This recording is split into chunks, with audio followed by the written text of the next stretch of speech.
بدترین عذاب عربوں پر آیا کھڑا ہے، سروں پر تنا ہوا ہے، بدترین ایسی جنگ ہونی ہے الملحمۃ العظما، جس کو کہ میں بھی آپ کے گواہی پیش کر دوں گا، جسے کہا گیا دی لاسٹ کروسیڈ۔ بش نے بھی کروسیڈ کا لفظ بول دیا تھا، پھر واپس لیا اس نے۔ نکل جاتی ہے جس کے منہ سے سچی بات مستی میں، فقیہ مصلحت بین سے وہ رندے بادہ خار اچھا، کروسیڈ کہہ کر پھر واپس لیا۔ یہ کروسیڈ،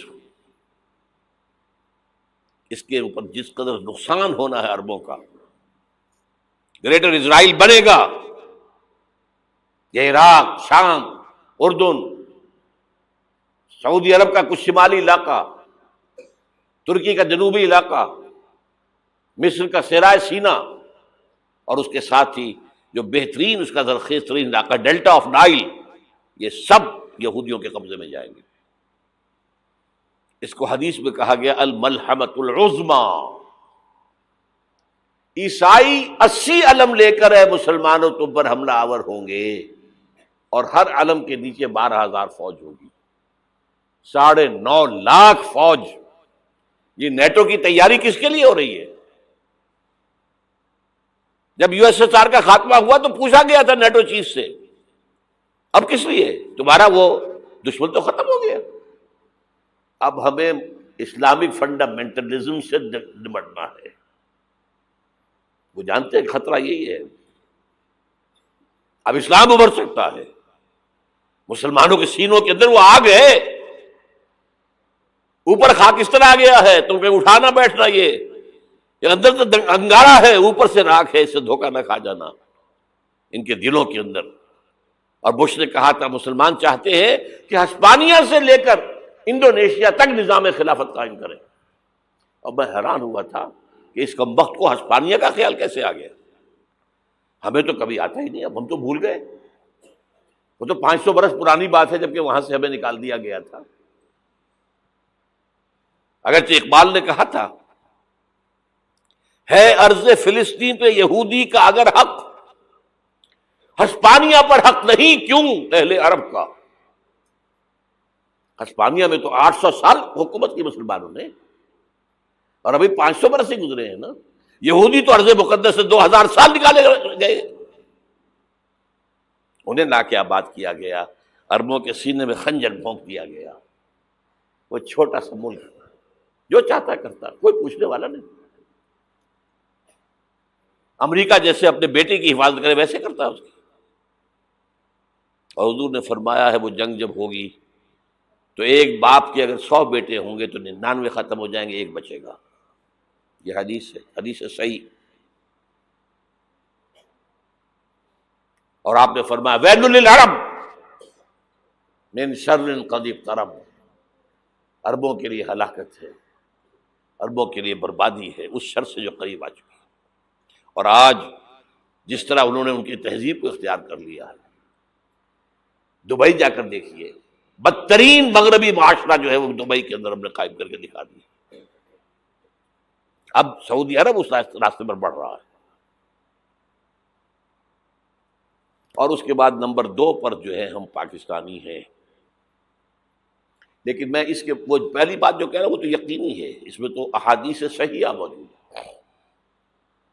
اگرچہ اس کے بعد پانسا پلٹے گا، پھر حضرت مہدی کا ظہور ہوگا، حضرت عیسیٰ کا نزول ہوگا، اور وہ گریٹر اسرائیل گریٹر گریو یارڈ بنے گا یہودیوں کا، ایک ایک یہودی قتل ہوگا اور دفن ہوگا۔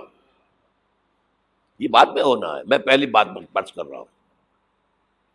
وہ پانسا پلٹے گا جب پلٹے گا، ابھی جو سامنے ہے وہ کیا ہے؟ جس ملحمۃ العظما کہا حضور نے، جسے آرمگیڈون کہتے ہیں عیسائی۔ آرمگیڈون کی اگر کہیں جا کر آپ دیکھیں گے، آپ ڈکشنری میں مانی تو کیا لکھا ہے؟ A very big war which will be fought between the forces of evil and good before the end of this world۔ اس دنیا کے خاتمے سے پہلے خیر اور شر کی قوتوں کے درمیان بہت بڑی جنگ ہوگی۔ ارمجدون اسے کہتے ہیں عربی میں، اور ارمگیڈون اسے کہتے ہیں انگریزی کے اندر، اور یہ بائبل کی آخری کتاب کے اندر ہے۔ جو اس میں کہ مکاشفات یوحنا، ریولیشنز آف سینٹ جان، یہ تو میں کہہ رہا ہوں یقین کے ساتھ، اور زیادہ دور نہیں ہے، آیا چاہتا ہوں۔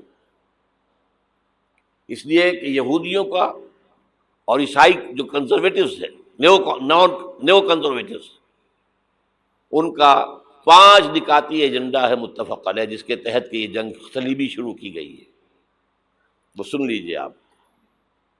آرمیگیڈون نمبر 1، گریٹر اسرائیل قائم ہو جانا اس کے نتیجے میں نمبر 2، مسجد اقصی اور قبۃ الصغریٰ کو گرانا نمبر 3، وہاں تھرڈ ٹیمپل، وہ مسجد جو حضرت سلیمان نے بنائی تھی 1000 قبل مسیح میں، پھر برباد کی تھی نبوکدنضر نے، دوبارہ بنائی گئی، پھر دوبارہ ختم ہوئی 70 عیسوی تک گری پڑی ہے، ان کا خانہ کعبہ گرا ہوا ہے 70 عیسوی سے لے کر آج تک۔ ایک دیوار ہے ویلنگ وال، جہاں جاتے ہیں، روتے ہیں، پیٹتے ہیں، ماتم کرتے ہیں، وہاں وہ بنے گا تھرڈ ٹیمپل۔ اور نمبر 4، اس میں لا کر رکھا جائے گا تخت حضرت داؤد کا۔ یہ تخت کہاں ہے اس وقت؟ یہ لندن شریف کے اندر جو ان کی پارلیمنٹ کا جو چرچ ہے، ویسٹ منسٹر ایبے، اس میں رکھا ہوا ہے۔ ایک پتھر تھا جس پر بٹھا کر حضرت داؤد کی تاج پوشی ہوئی، پھر حضرت سلیمان کی ہوئی، پھر وہ پتھر رکھ دیا گیا جب حضرت سلیمان نے بنایا ہیکل مسجد اقصی، وہاں رہا وہ۔ ہر بادشاہ جو تھا یہودی اسی کے اوپر بٹھا کر اس کی تاج پوشی ہوتی تھی۔ سن 70 میں ٹائٹس نے گرایا اسے، ہیکل کو، وہ پتھر لے گیا، وہاں سے روم گیا، روم سے آئرلینڈ گیا، آئرلینڈ سے اسکاٹ لینڈ آیا، اسکاٹ لینڈ سے انگلینڈ آیا، اور اب وہ رکھا ہوا ہے 14ویں صدی عیسوی سے آج تک۔ وہ ویسٹ منسٹر ایبے میں رکھا ہوا، ایک کرسی کی سیٹ میں اسے بنا دیا گیا ہے تخت کی شکل میں۔ اب انگریزوں میں کوئی ملکہ ہو، کوئی بادشاہ ہو جس کی بھی تاج پوشی ہونی، اس میں ہوتی ہے۔ یہ لا کر رکھا جائے گا تھرڈ ٹیمپل میں، اور اس پر یہودیوں کے خیال کے مطابق ان کا مسیحا آئے گا جو مسیح دجال ہوگا۔ عیسائیوں کے خیال کے مطابق حضرت عیسیٰ آئیں گے، وہ ہمارا بھی خیال ہے حضرت عیسیٰ آئیں گے علیہ السلام۔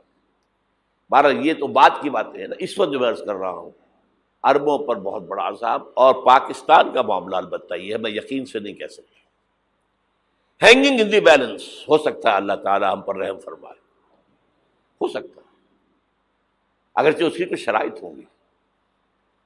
چمن کے مالک اگر بنا لیں موافق اپنا شعار، اب بھی چمن میں آ سکتی ہے پلٹ کر چمن سے روٹھی بہار، اب بھی ہو سکتی ہے۔ اور یہ بھی ہو سکتا ہے کہ اللہ تعالیٰ نے معجزانہ طور پر ہمیں ملک دیا، ہم نے اللہ سے بدعہدی کی، وعدہ خلافی کی، غداری کی، لہذا سزا دی جائے اور ہم سے یہ ملک چھین لیا جائے۔ اٹس جسٹ پاسبل، دور نہ سمجھے اسے، انہونی بات نہ سمجھے۔ جو گھیراؤ ہو رہا ہے آپ کے مغرب میں نیٹو فورسز اور مشرق میں بھارتی فورسز گدھوں کی طرح بیٹھے ہوئے انتظار کر رہے ہیں پاکستان اور ڈسٹیبلائز ہو جائے، یہاں اور بد امنی ہو جائے۔ اب لاہور میں پھر آج دھماکے ہو گئے ہیں، 2 دن پہلے کا دھماکہ میں سہ کے آیا ہوا ہوں، آپ کے سامنے بیٹھا ہوں، وہ جانیں بچی ہیں۔ جو ہماری اکیڈمی کا حشر ہوا وہ میں آپ کو نہیں بتا سکتا۔ یہ سارا کیوں ہو رہا ہے؟ تاکہ یہاں بد امنی ہو جائے اور ہمیں جواز مل جائے، مغرب سے نیٹو فورسز داخل ہو جائیں، مشرق سے بھارتی فورسز آ جائیں، اور ہمارے ایٹمی دانت توڑ کر اور پھر ہمیں بھارت کے سامنے ڈال دیا جائے۔ نو ڈو ایز یو لائک، یہ ان کا نقشہ ہے۔ ہوگا کیا وہ اللہ جانتا ہے، ہوگا وہ جو اللہ چاہے، لیکن اللہ کا چاہنا جو ہے وہ کس پر منحصر ہے؟ یہاں انقلاب برپا کرو، یہاں اسلام لاؤ۔ اگر دھندوں میں لگے رہو گے تو وہ خود بخود نہیں آ جائے گا انقلاب۔ صحابہ نے جانیں دی تھی، کتنی تکلیفیں اٹھائی تھی، 12 برس تک مکی دور کے اندر با نشہ درویشی در ساز و دمادم زن، جو پختہ شبی خدرا بر سلطنت جم زن۔ یوم طائف یاد ہے جو حضرت عائشہ فرماتی ہے کہ میں نے پوچھا تھا حضور سے کہ یوم احد سے زیادہ سختی بھی آپ پر کبھی آئی؟ یوم احد پر کیا ہوا تھا؟ تلوار کا وار پڑا تھا آپ کے چہرہ مبارک، یہ جو رخسار کی ہڈی ہے اس کے اندر وار گیا ہے، اوپر خود کی 2 کڑیاں تھیں وہ اس میں گھس گئیں، 2 دندان مبارک شہید ہوئے۔ وہ خود کی کڑیاں ایک صحابی نے اپنے دانتوں سے پکڑ کے کھینچنے کی کوشش کی، دانت نکل گئے، وہ نہیں نکلی، کیا جتن کر کے نکالی گئی ہوگی تو خون کا فوارہ آیا، اتنا خون گیا ہے کہ آپ بے ہوش ہو گئے، گر گئے، اور مشہور یہ ہو گیا کہ آپ کا تو انتقال ہو گیا، شہادت ہو گئی۔ یہ سیرت کبھی پڑھی ہے؟ حضرت عائشہ کے ہوش کا تو یہی دور تھا نا، یوم طائف میں تو آپ کی کیا تھی، بچی تھی، انہیں کیا پتا کیا ہو رہا ہے حضور کے ساتھ۔ 3 دن تک حضور مکے کی گلیاں اور وہاں کے اوباش لوگ پتھراؤ کر رہے گئے تھے اس امید میں کہ شاید وہاں کا کوئی سردار ایمان لے آئے، تو یہاں تو ابو طالب بھی فوت ہو گئے، یہی دنیاوی سہارا تھا، خاندانی سہارا تھا ابو طالب کے ذریعے، اور گھر میں ایک دلجوئی کرنے والی رفیقہ حیات تھی، وہ بھی، ان کا بھی انتقال ہو گیا۔ آپ نے کہا یہ عام الحزن ہے، اب تو سب کو طے ہو گیا قریش کو کہ اب جیسے قتل کر دو ان کو، اسی لیے آپ گئے طائف، شاید وہاں کا کوئی بڑا سردار مانے ایمان لے آئے مجھ پر تو میں اپنا مرکز ادھر شفٹ کر دوں۔ تینوں سے ملے ہیں، تینوں نے وہ جواب دیے ہیں، نکل جاؤ یہاں سے، میں تمہارے ساتھ بات بھی کرنے کو تیار نہیں۔ اچھا، تمہارے سوا کوئی نہیں ملا تھا اللہ کو نبی بنا کر بھیجنے کے لیے؟ دیکھو جاؤ، میں بات نہیں کرنا چاہتا، ہو سکتا ہے میں بے عزتی کر بیٹھوں، اور واقعی تم اللہ کے نبی ہو تو میں مارا جاؤں گا، جاؤ جاؤ جاؤ۔ یہ سلوک محبت کے ساتھ ہوا ہے۔ اور پھر چھوکروں کو، اسٹریٹ ارچنز جنہیں آپ کہتے ہیں، اشارہ کیا تھا، خبر لو ان کی، پتھراؤ ہو رہا ہے، ساتھ کوئی ہے ہی نہیں، ایک آدمی صرف، زید ابن حارثہ۔ اب سامنے سے پتھر آ رہے ہیں تو حضرت زید آگے آ جاتے ہیں، ڈھال بنتے ہیں، مجھے لگے پتھر حضور کو لگے، آپ پیچھے سے آ رہے ہیں، چاروں طرف سے تو ڈھال نہیں بن سکتا ایک شخص، جسم لہو لہان، خون جا کر جوتیوں میں جم گیا ہے، جوتی اتر نہیں رہی۔ پھر وہاں سے واپسی پر جو دعا مانگی ہے، اللہم الیک اشکو ضعف قوتی وقلت حیلتی وہوانی علی الناس، اے اللہ تیری جناب میں فریاد لے کر آیا ہوں اپنے قوت کی کمی کا، اپنے وسائل کی کمی کا، اور جو ذلت و خواری ہو رہی ہے لوگوں کے سامنے، الا ملتقننی، مجھے کس کے حوالے کر دیا ہے، الا بعیدی یتجہمنی، یہ میرے اوپر ہجوم کر کے آ جائے، حملہ کرے، اور عدو من لگتا امرے، یہ دشمن کے حوالے میرا معاملہ کیا، جو چاہے کر دے وہ۔ لیکن پھر عبدیت غالب آتی ہے، ان لم یکن علی غضبک فلا ابالی، اللہ اگر تو ناراض نہیں ہے تو مجھے کوئی پرواہ نہیں، سر تقسیم خم ہے جو مزاج یار میں آئے، مجھے اندیشہ یہ ہے کہ تو ناراض تو نہیں ہو گیا۔ یہ تکلیفیں جھیلی ہے، سینکڑوں صحابہ نے جانوں کا نذرانہ پیش کیا ہے، احزاب کی جنگ میں فاقوں پر فاقے ہو رہے تھے، اور ان فاقوں کی حالت میں خندق کھودنے کا حکم ملا ہے، لوگوں کی کمریں دوہری ہو رہی ہیں، پتھر باندھے ہیں اپنے پیٹوں سے، اپنی چادروں کے ساتھ کس کر کمر دوہری نہ ہو جائے، اور جب صحابہ کدالیں چلا رہے ہیں تو کیا کہہ رہے ہیں، نحن الذین بایعوا محمدا علی الجہاد ما بقینا ابدا، اللہم لا عیش الا عیش الاخرہ۔ صحابہ کہتے تھے ہم وہ لوگ ہیں جنہوں نے محمد سے بیعت کی ہے کہ جہاد کرتے رہیں گے جب تک جان میں جان نکل جائے تو بات اور، جان ہے، چاہے ابھی بھوک سے کمر دوہری ہوئی جا رہی، جان تو ہے۔ اور ایک دفعہ کہتے تھے اللہم لا عیش الا عیش الاخرہ، اللہ عیش، زندگی تو آخرت کی زندگی ہے۔ اور حضور فرماتے تھے، حضور کے بیٹھے ہوئے نہیں تھے گاؤں تکیہ لگا کر، پتھر اٹھا اٹھا کر خندق میں سے لے جا کے باہر پھینک رہے تھے۔ جب صحابہ کہتے ہیں اللہم لا عیش الا عیش الاخرہ، حضور فرما رہے ہیں فاغفر الانصار والمہاجرہ، اے اللہ ان انصار اور مہاجرین کی مغفرت فرما دے۔ پھر حضور کی خدمت میں کچھ لوگ آئے، حضور اب یہ فاقہ ناقابل برداشت ہو گیا، دیکھیے ہم نے یہ پتھر باندھے ہوئے اپنے پیٹوں کے ساتھ۔ حضور نے کرتا اٹھا کر دکھایا، وہاں 2 پتھر باندھے ہوئے۔ یہ ہے سیرت النبی۔ آپ کس چیز کو سیرت النبی سمجھتے ہیں؟ بہرحال اس موضوع پر میری ایک کتاب ہے منہج انقلاب نبوی، کہ انقلاب کیسے آیا تھا۔